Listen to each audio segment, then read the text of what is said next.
At this point, we have covered how to cut your own paper mask or paper stencil and how to apply it to the surface that you're painting on. So finally, we're ready to start airbrushing this eagle's head. Okay, here we go. This piece is relatively small. It's 5 inches by 7 inches, so I chose to use a micron for all of the airbrush portions of this portrait. And if you're not familiar with how we got to here, you can click the link in the top right corner of your screen. That will take you to the videos that show how we cut a paper mask and then sprayed through the paper mask to get a rough outline or a roadmap for this eagle's portrait. And this will come into play here in a bit, but once I had sprayed through using the paper stencils that we cut, I allowed this to sit overnight to make sure that this paint was cured really well before I actually began the airbrushing part of this video. And that will come into play, like I said, here in just a little bit. But you can see I'm just working on darkening in the area right above the eye on this eagle. And I had mentioned before when we were cutting the paper mask that there are some very fine hairs right above that eye that we didn't bother to cut in on the paper mask. So we'll use some other tools here in just a few minutes to start building all of that texture. I prefer to work freehand. I'm not going to mask anything off. I'll use freehand shields quite a bit, you'll see. You can mask things off if that's the way you prefer to work. There's nothing wrong with that at all. I just prefer to work freehand. I think in the end, you want to have a balance between sharp edges that you create either with masking or freehand shields and some freehand strokes. I think that really brings the realistic effect to life. Oh, and there you see I just made a mistake. I have splattered or spidered my paint out. Not a big deal, don't panic. Notice I used a little bit of air from the airbrush to dry it, and then I can take my electric eraser and erase that little smudge right away. And there you see I'm putting in some of those fine hair details with the eraser, just erasing them back in over the black. And you'll see me make a few, actually more than a few mistakes during this video series. And I think that's fine, because regardless of how long you've been doing this, mistakes still happen. You know, I've been doing this for a really long time and I still screw up from time to time. It's not the fact that you screw up, it's just how you handle it when those mistakes happen. So now I'm working on darkening in the iris. Again, working freehand.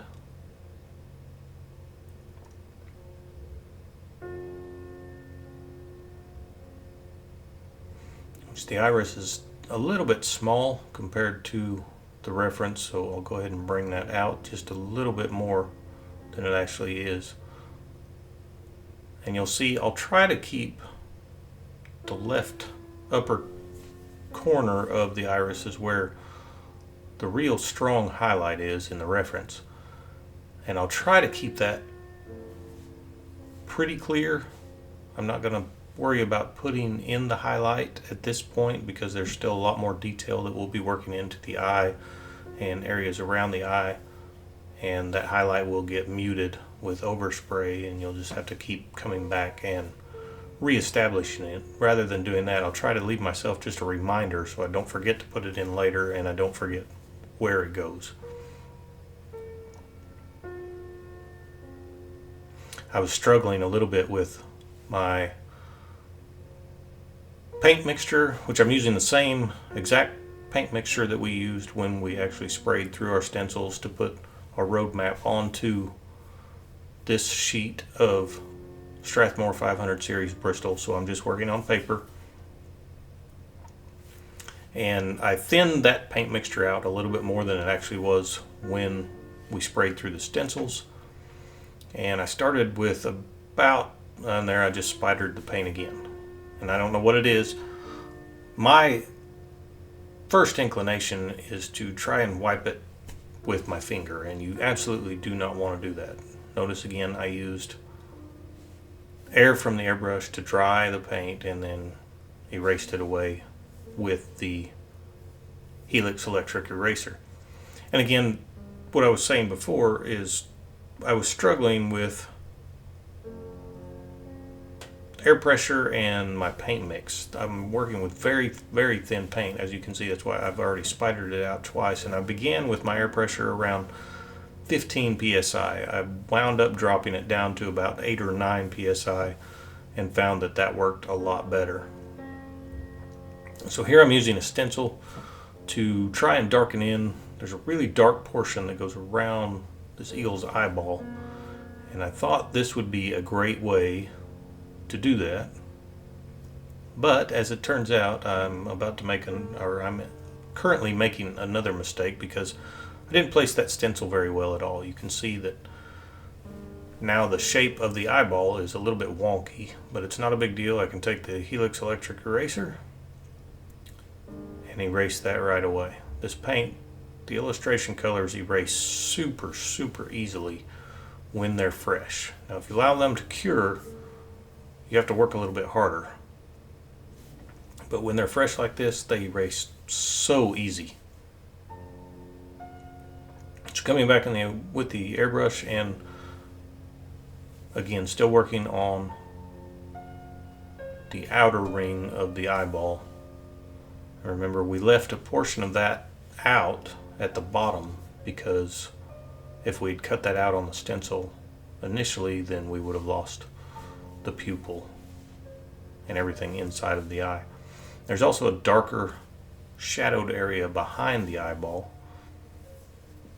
So here you'll see me start darkening that in. And I'm showing you guys this all in real time. None of this has been sped up. I've cut out very little for this specific tutorial.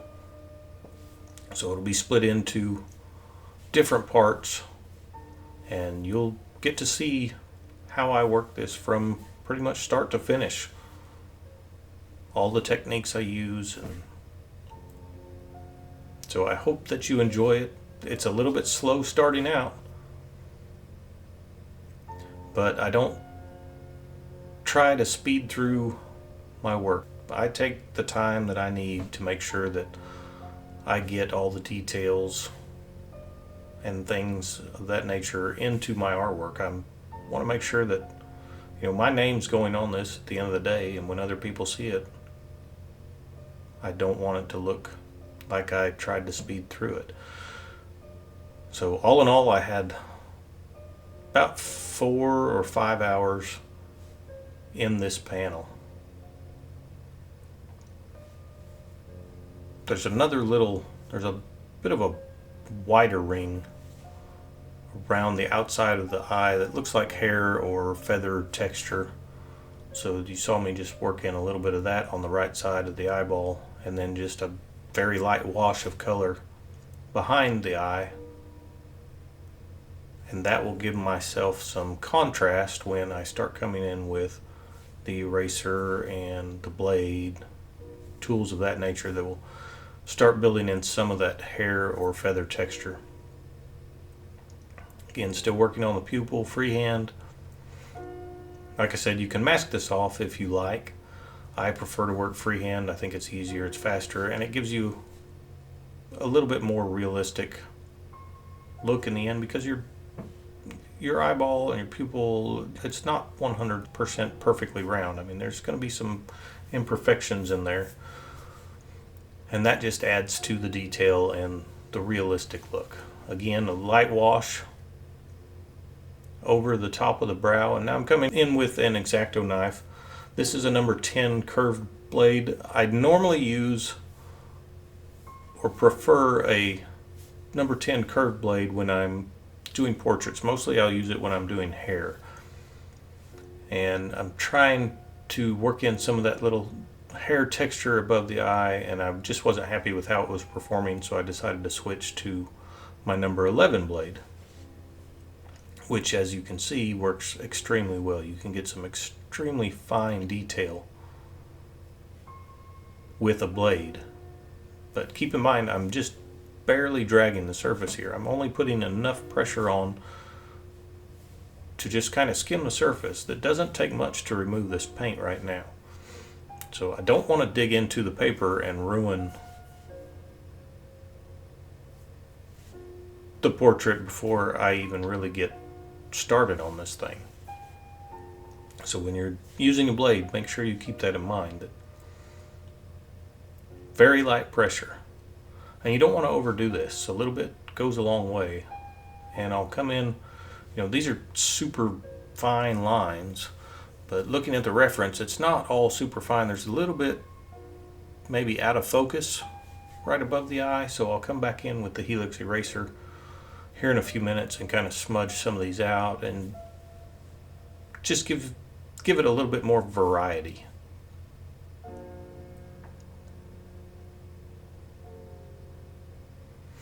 There's a little bit of overspray there in the eyeball, and I'm also using the blade now to kind of rework the outer edge of that iris, which is another freedom. Working freehand, you'll see, and I guess you could make the argument that it actually takes more time doing it the way that I like to do it, maybe. But working on a smaller scale like this, like I said, I was fighting with my airbrush early on and a little bit throughout the entire painting process. But it's not a big deal, if you get something out of place or a line that's too wide, which you'll see me do many times throughout these videos, you can always take an eraser or a blade and readjust what you've just done. It's relatively easy to do.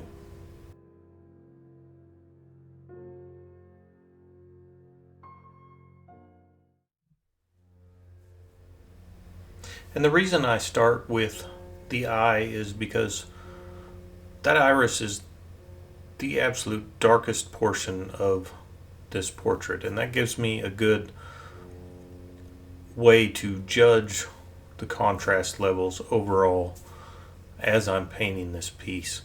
And that also plays into that wash of color, or the color that we fogged into the background from the beginning using the stencils, was actually for two purposes. For one, it defined the outer edge of this eagle's head, but two, it also takes away the stark white background, because when you're working over a stark white background, you will have the tendency to paint things darker than you would if you don't have just a plain white background, because the contrast is higher. I always intended to paint this background with just a light wash or some color fogged into it, as we have here, and it's pretty close to where I'll have it in the end. I'll add a little bit more color just probably around the edges of the border, just so that the white outer border stands out a little bit more, but that's pretty much where I want the background level to be at in the end. And that takes away the stark white background, which allows me an easier way to judge how dark the different values and tones should be for this eagle's portrait. Again, when you're working over just plain white at first, even if you plan to put a background in later, you have to be very careful about your contrast levels and how dark you make things, because it will mislead you with just a plain white background versus something that is just, and this is still very light, the background that we have established here, but it's not completely white, and that makes a huge difference. Here I'm coming in with the Helix electric eraser and just touching the surface, just erasing little dots. So I basically use the electric eraser a lot like I use the airbrush. I'll either be erasing small dots or little dagger strokes. The difference is with the eraser I'm removing paint, and with the airbrush we're adding paint. Again, coming over some of those fine little hair or feather detail right above the brow. And the electric eraser will give you a little bit wider line as it wears, because as you're using the eraser, that tip is being rounded off. So you can get a pretty good variance in line thicknesses when you're erasing. It can also get very, very fine lines comparable to what you will get with the blade by trimming the end of your eraser. And I'll show you that here in just a little bit. I know I left it on video at one point. But again, just adding some more hints or suggestions of this hair detail through highlights that is showing, because we have that contrast with the light wash of that shading color above and behind this eye. And that's another thing. Pay attention anytime you're rendering, whether it's hair or a feather texture like we are here. Always pay attention to the direction or the flow of the hair in your reference. That's one mistake I see people make quite often, because this is actually, right behind the eye where I'm scratching in these little highlights or suggestions of hair. It actually travels back up in front of the eye. There's almost a spiral effect in the reference where you've got hair traveling in just about every direction. So pay attention to those details and then render them as you see them in your reference. Here I'm coming in with a very, very light wash of color just on the top of the eagle's head. And again, that's just for contrast purposes, so that when I come in with an eraser or the blade, you will be able to see the paint that I'm removing, because now I have existing paint in that area. And I'll also come in, you see, with some dagger strokes and probably some dots, just to begin to build the suggestions of some of the shadowed areas in the top of the head. And in the reference, the top of the head is a little bit more out of focus. There's not a lot of detail in that area. Like I said, it's a little bit out of focus, but you still have the different values, your highlights and your shadows and things of that nature. And that's really all I want to try and portray. Now, just because there's not as much detail and it may be a little bit out of focus doesn't mean that I won't spend the necessary amount of time in that area to build the details and the values that I want. I'll actually come in, this is very light at this point, but I will come in and we'll rework this probably 3 or 4 times before it's all done, because right now it's very light. It's going to need to be a little bit darker than the values that we have established now. But at this stage of the painting, for me, I'm just kind of building small areas of detail, just adding more to it, because that allows me to judge what I need to do in other areas as far as adjusting contrast levels and things of that nature. I tend to bounce around a lot in my work, and right there you see I'm not real happy with, I just sprayed a little bit of a dot and then it got wider, but that's not a big deal, especially at this stage, because it's one of the great things about using the subtractive method of painting is I'll come in with probably the Helix electric eraser, you'll see in just a minute, and I can erase that little dot completely away if I want to, or I can just thin that line down until I'm happy with it. Here you see the electric eraser back out again. This is one of my favorite tools, and if you watched any of my other previous videos, you probably noticed that this is a new Helix electric eraser. I bought a new one because I didn't realize that they had changed the eraser nib on the new erasers. It's now a 5mm eraser nib, and I believe the old ones were only 3mm. And I had some people tell me that they didn't like the newer one because of the bigger eraser. So I thought, well, I'll give it a try and see what I think. And I really don't think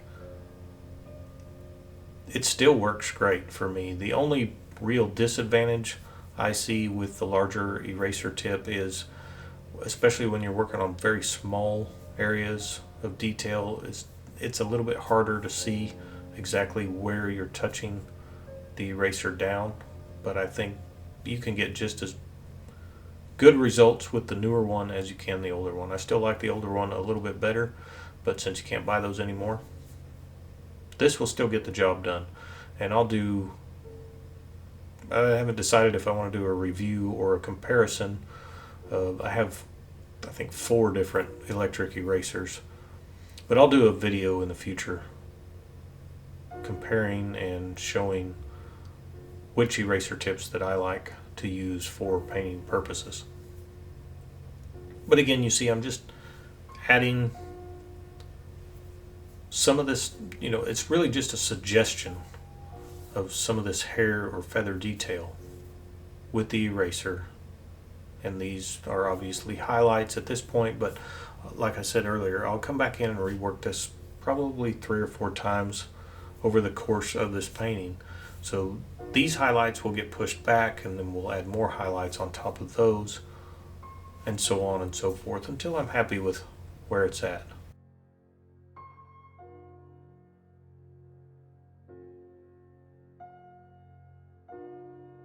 Here you see I'm going to hit that little area where I had that spot and just thinned it out so it doesn't look as bad. It still doesn't quite look the way that I want it to at this point, but it'll work for now.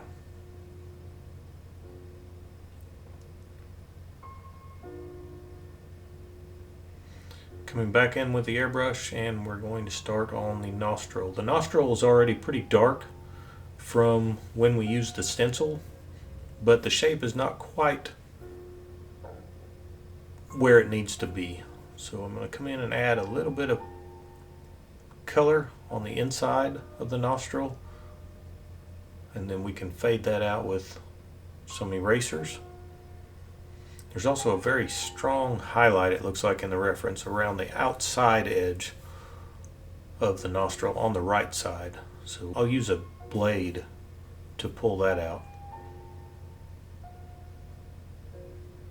There you see I'm trying to fade that super dark area outward, which is a little bit larger than it needs to be looking at the reference right now, but I can come in with an eraser and adjust that. Here we're adding just a very light wash over the beak area too, and that will give the contrast for when we come in with the blade and erasers.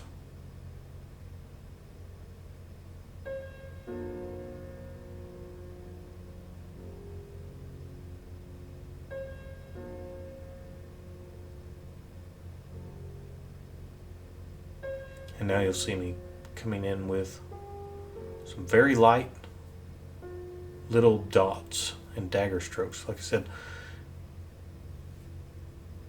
in the reference there's a lot of little hair, very fine hair texture and detail at the front of the beak, kind of in between the eye and where the beak begins. And the beak itself has a lot of texture as well.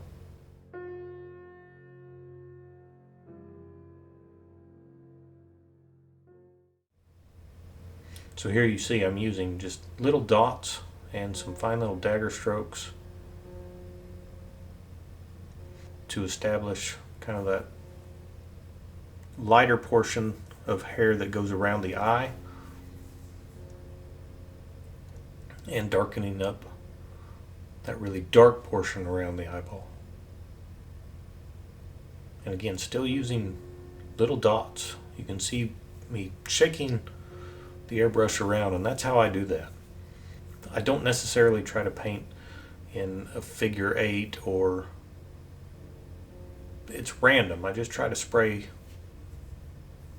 a lot of little dots.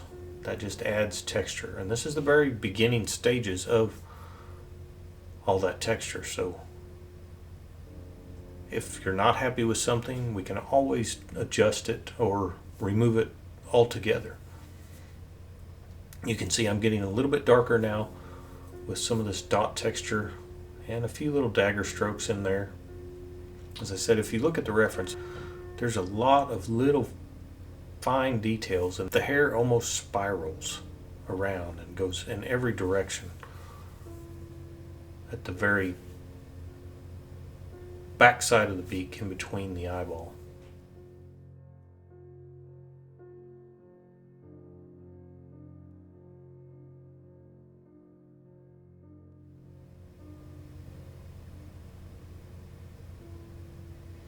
This is one of my pencil erasers. I have two pencil erasers. One is a soft eraser or not very aggressive, and that's what this one is. You can see the pink tip on it. This is the softer of the erasers.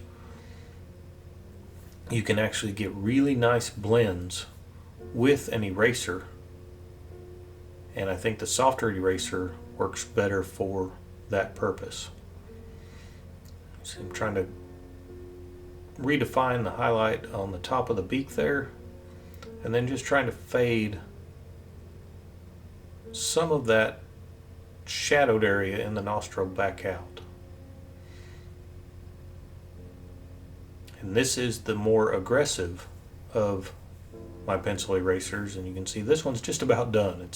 I don't have much left to hold on to, but the white tipped eraser with the pencil erasers is more aggressive, so it will remove paint more easily, and you can fade it out with the aggressive eraser, but not quite as smoothly as you can with the softer of the erasers.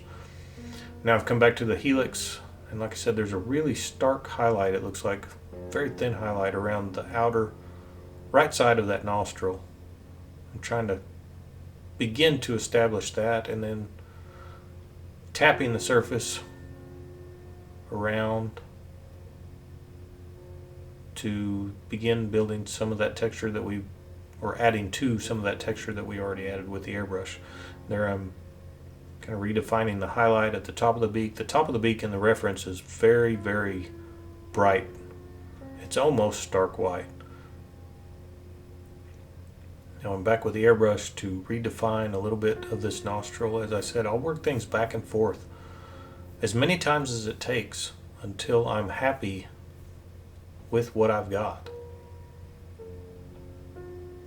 So I will probably come back in with an eraser or the blade. And here, like I said, I want to really define that highlight and cut in the edge on the back side of the nostril. And this blade will allow me to keep that edge very, very clean. And you can see that it's starting to develop that highlight now too.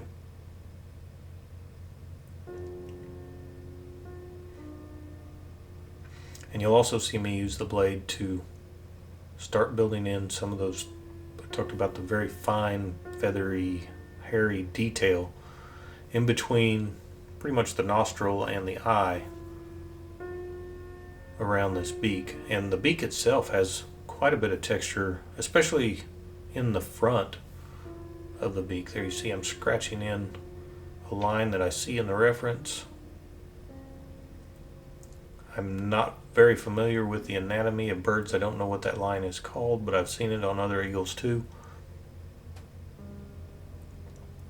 And here's, I'm just adding some very fine lines with the blade to create some of that little hairy texture that I see in the reference. And it goes in multiple different directions, as I said earlier, so you'll see me kind of rearranging my approach. The blades, you'll find these blades tend to skip over the surface better in one direction than they do in the other. I don't know why that is. Now coming back in with my aggressive pencil eraser and just reestablishing some of this highlight on top of the beak. And I'm not using a lot of pressure because we've got a little bit of texture detail from the airbrush paint that we've sprayed on here. So I'm not trying to remove all of the paint, I just want to remove a little bit of it. So you see me working in little small circles with the eraser, and that will still leave some paint behind, but it removes paint and also leaves a little bit of texture in there. And again, all this is very subtle at this point because we're working very, very light. It will get darker as we progress. Well, this area of the beak will not get a lot darker because it's, again, pretty light in the reference. Now I'm going to come in with a freehand shield. I use freehand shields all the time. I love freehand shields for getting very sharp edges. This is the quickest and the easiest way to do it, in my opinion. And I'll start building in the front of this beak, which is pretty dark in the reference compared to the rest of the beak. And this eagle's beak has a lot of texture in it. It's almost got battle scars in the beak. And I want to capture that in the painting as well. And now you can not really see what I'm doing here because, again, this is a small 5x7 piece, and sometimes my hands and the airbrush are just going to get in the way, but all I'm doing is adding a little bit more color to the front of the beak. So we use the stencil to keep the edge very sharp, and now I'm just adding little bitty dots, building some texture into this darker area. And now I've got another freehand shield to kind of define the back edge.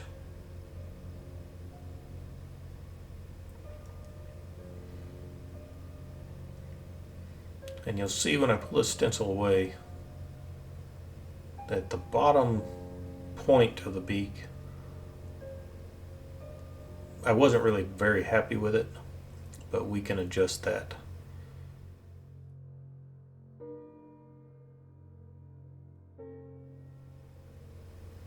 I'll come in with the airbrush first and try to reestablish kind of more of a point that had a little bit of overspray fading off at the bottom there, which I promise I will move out of the way here in just a minute so you can actually see what I'm talking about. But I'll come back in and adjust that with either a blade or the eraser here in just a few minutes. As I said, there's a lot of texture in this beak, especially the front portion where it's darker. So I'm darkening this up slowly, but I'm also doing so with lots of little dots and some tiny little dagger strokes rather than just putting a wash of color over it. There you can see me kind of cleaning up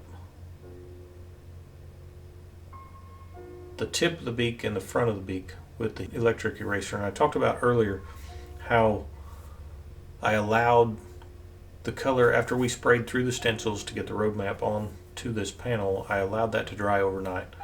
And that makes me certain that all of the color in the background is fully cured. So I can come in if I make a mistake and erase over the background that's already there, and unless I'm really working hard at it, putting some pressure, some serious pressure on there, I'm not going to remove what's in the background. If I accidentally get some overspray onto the background, which you'll actually see me do a little bit later, but if I get something on the background, I can go in and erase that, and I don't have to worry about erasing the paint that was in the background. I'm only going to be erasing the paint that I've just put down, if that makes sense. There you see me adding a little bit of a highlight with the electric eraser. Again, the top portion of the beak and the very front portion has a nice highlight on it, and I think the highlight in my painting will actually be a little bit more stark than it is in the reference, just for the dramatic value. And again, continuing to build this shadowed area in here, but look, I'm not painting just a wash of color. I'm using little dots and working very lightly, just building the suggestion of some texture. And we'll come in and really work this more with erasers and the blade, and then add more paint. And again, it's a leveling process, but it's important that you start out light to begin with, because like I said before, we can always go darker. Or if you go too dark in the beginning and then you try to lighten that back up, then it's just, you're asking for a lot of trouble and a lot of frustration.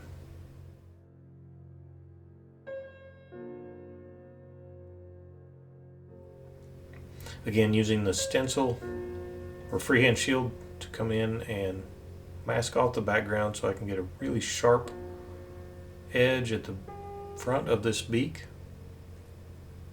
And now I'm just darkening this area up a little bit.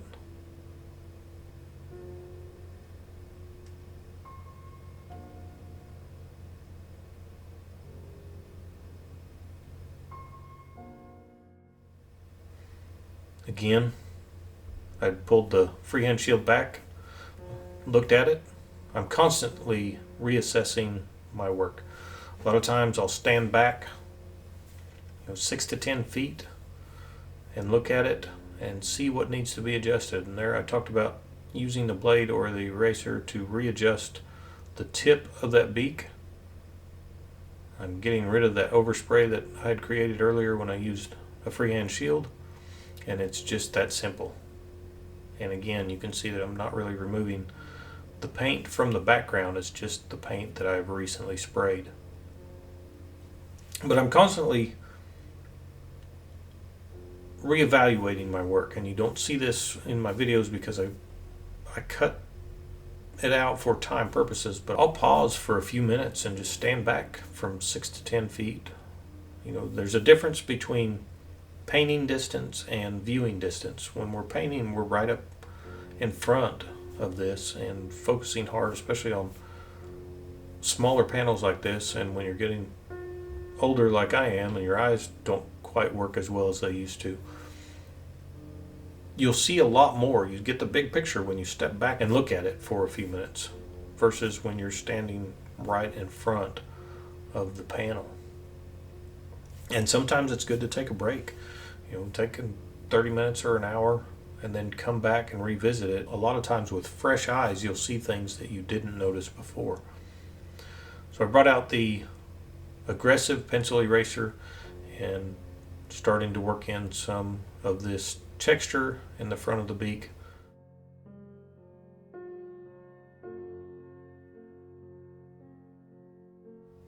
By erasing some highlights, and now I've switched to the blade.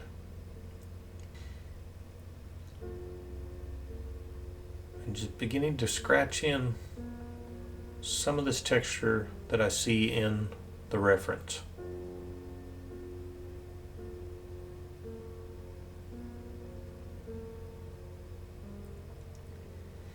It's starting to take a little bit of shape, but like I said, this is still very early on. I'll work this with a few more layers before I'm really going to be happy with it.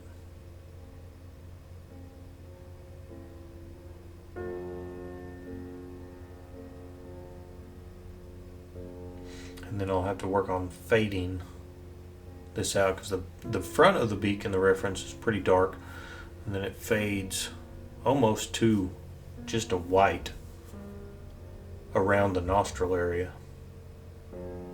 I'm back with the helix. I find using a variety of tools gives you different effects. Like I said, the electric eraser will give you either a very fine line or a little bit wider line or dot. Normally it's going to be a wider line or a dot than the blade is, because as I said, as you're using the electric eraser, that eraser nib is being rounded off. So unless you're constantly trimming it back flat, you're going to get a little bit wider line with the eraser versus, the number 11 X-Acto blade is super fine. Now using a freehand shield again, I want to come in and start to darken in the bottom portion of this beak. The very front of the bottom of the beak is actually super dark, almost probably to the same level as the iris, and then it fades off into a lighter value as it gets closer to the feathers of the body. So I'll use that stencil. You can see it gave me a very sharp line on the bottom portion of that beak. And then I'll use two stencils to come in and darken that in further, but protecting the upper part of the beak, because there's a slight lighter area that separates the two in that dark shadowed area, and I want to try to capture that. So here I'll use another freehand shield to mask off the bottom portion, and then another freehand shield to mask off the upper portion of the beak so that I can really darken in that lower beak.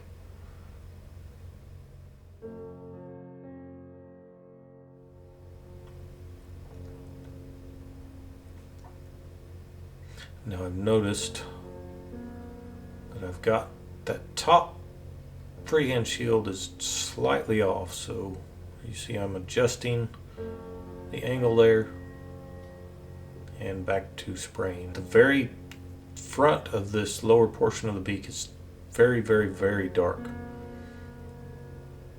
So I'm working this in light layers, drying in between, and just building it up slowly.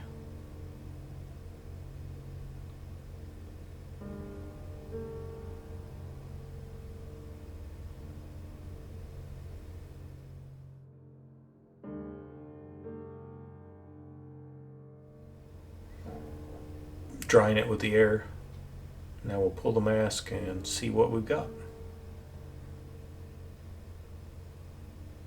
That looks pretty good. Again, you can see how dark that is compared to what we have in the upper portion, and you really get that separation.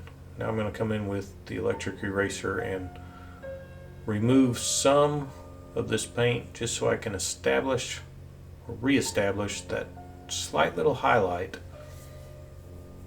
on the top part of the beak where they're separated.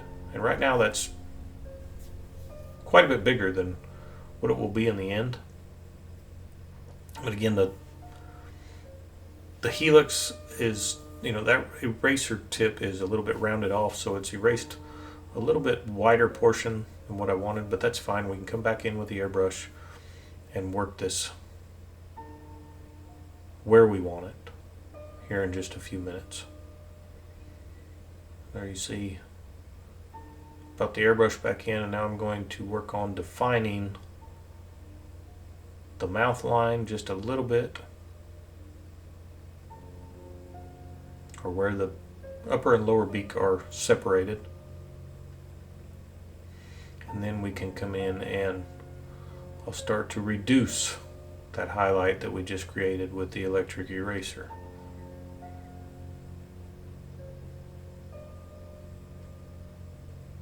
That looks much better. You can see there's still a little bit of a highlight or a lighter area.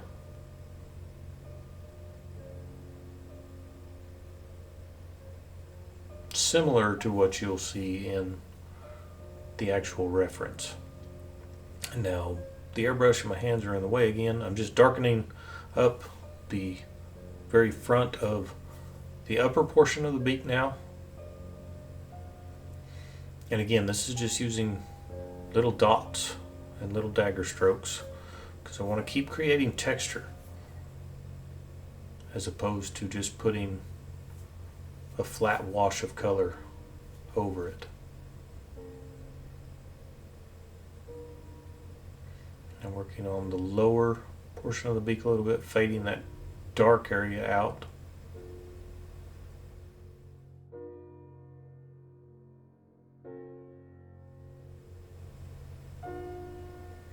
And back to the top again with little dots, You can see a darker dot that I just made there.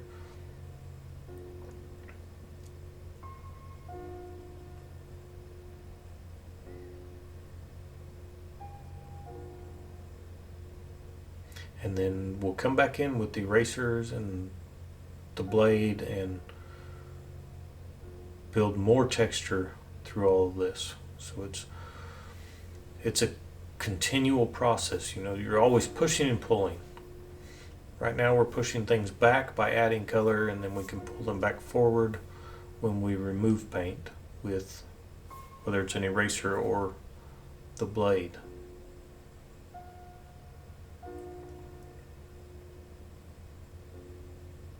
I really think all this texture is what really brings things to life. And you can see there I just sprayed a little bit of overspray over the highlight on the beak and into the background, so you'll see what I was talking about a little bit ago. Again, I can take the Helix eraser and lightly go over that background, and there you see what I was talking about. When I want a super sharp line with my Helix electric eraser, I will take my X-Acto knife and just cut the end of the eraser flat, and that will give you a super sharp line for highlights or to remove paint in the background when you've painted where you shouldn't have.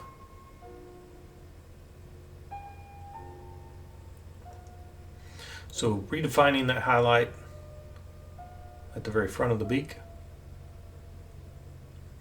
And now we'll come in and build some texture in the area that we've been working with the airbrush. Redefining that line that I had initially defined with a blade. And that line actually continues down into the lower portion of the beak too. You see me there establishing that. And now with my soft pencil eraser, I can come in and really get the rest of that overspray out of the background. But you see it's not removing the paint from the background. I'm only removing what I accidentally sprayed into the background a few minutes ago.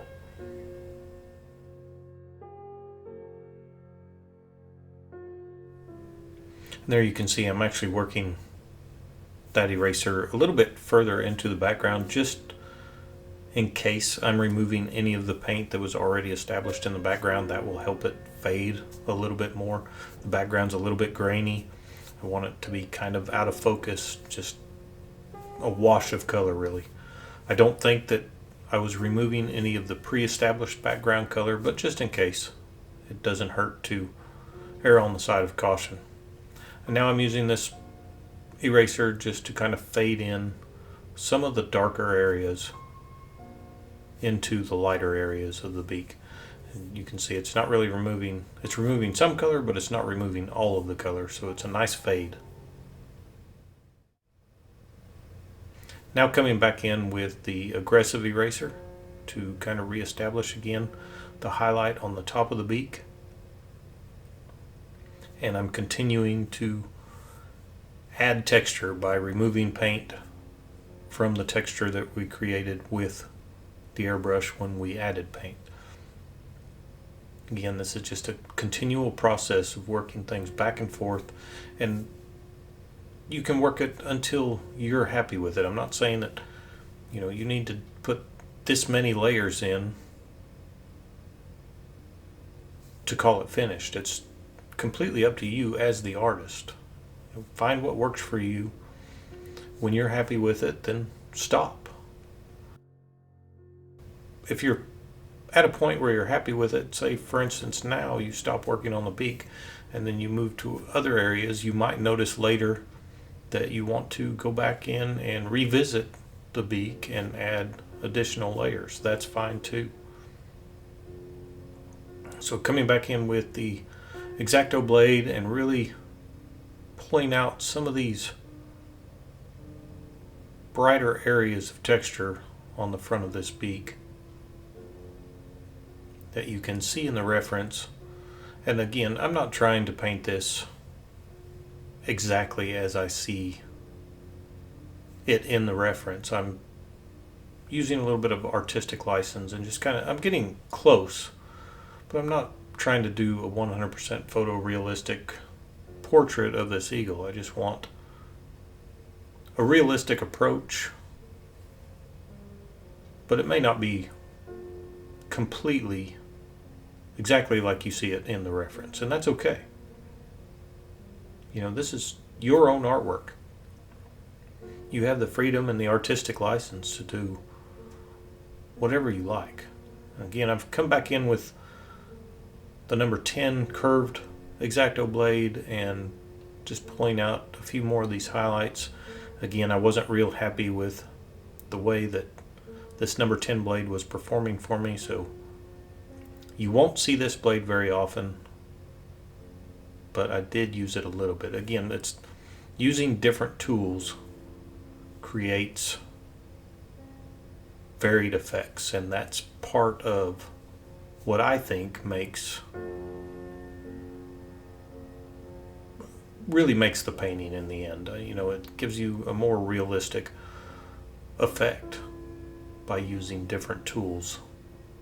And I'm using different tools a lot of the times for the same purpose and in the same areas, but because we're working in very light layers, I may come in with the airbrush and put another light wash of color over this texture that we've created now, but it's a very light wash. I'm not erasing any of that texture that we've created. I'm just pushing it back slightly. You can still see each one of those additional layers in the end. And like I said, I really think that's what makes, it's one of those things that separates, you know, somebody that takes the extra time and effort to put that into their work versus somebody speeding through it, just trying to get it done. Now I'm taking the helix and starting to define this. There's a very white area around the very edge of the mouth all the way around, and I'm actually going to readjust this later because I think I have the mouth on too far of a downturn underneath the eye. Coming back in with the airbrush now, and again adding a light wash of color over some of that texture that we just created in the front of the beak. Now I'm actually darkening it up even further. So it's a constant back and forth process, and I'll work it until, you know, like I said a minute ago, until I'm happy with it. And you can do the same. There are no rules to this. It's completely up to you as the artist for how far you want to take it. But if you want to take your work to that next level, sometimes it's necessary to, you know, spend a little bit extra time and really punch in those details.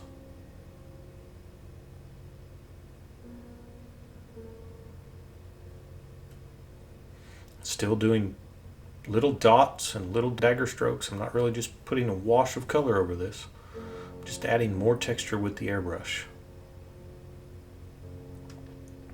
I'm trying to keep those areas that we just took out with the blade a little bit cleaner now, because they're relatively light in the reference without a lot of texture inside those areas. And I can work darker towards the front of the beak, but as I move back, I start working lighter.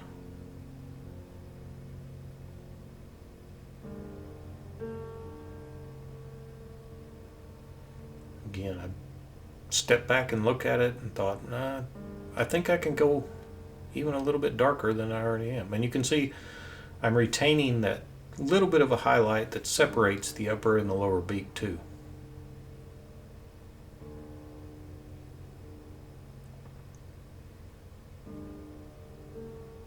But I'm pretty happy with the front of the beak where it sits now. I think we're getting pretty close.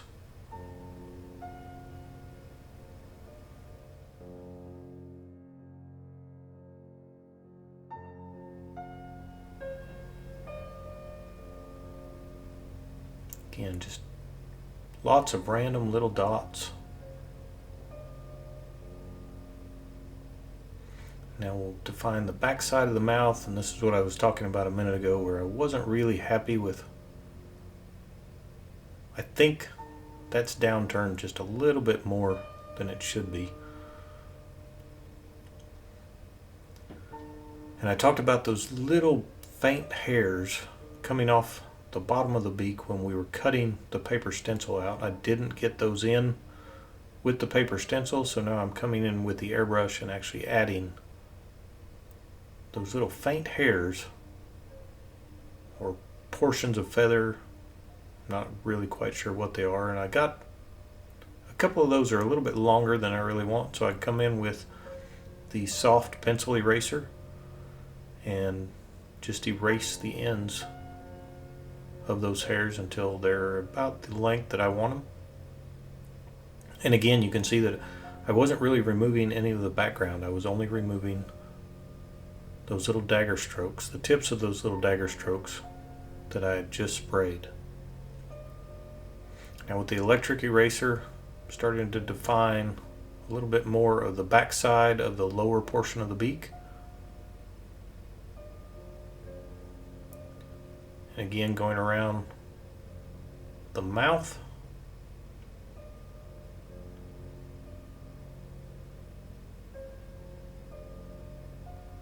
To lighten that area up.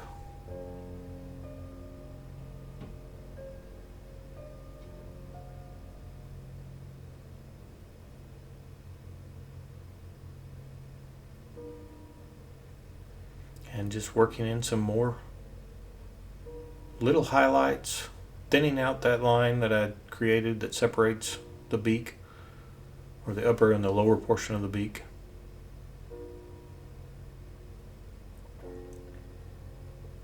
And just adding a few more dots here and there for additional texture.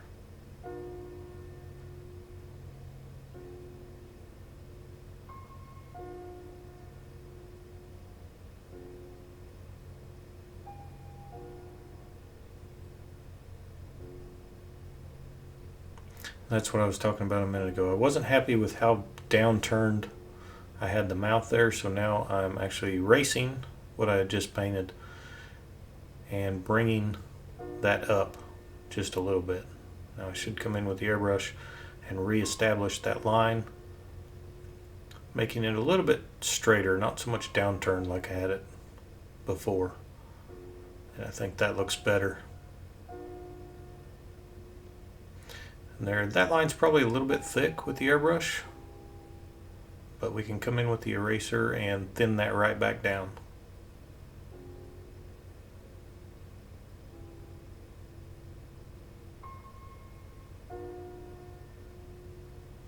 Yeah, I think that definitely looks better than it did just a few minutes ago.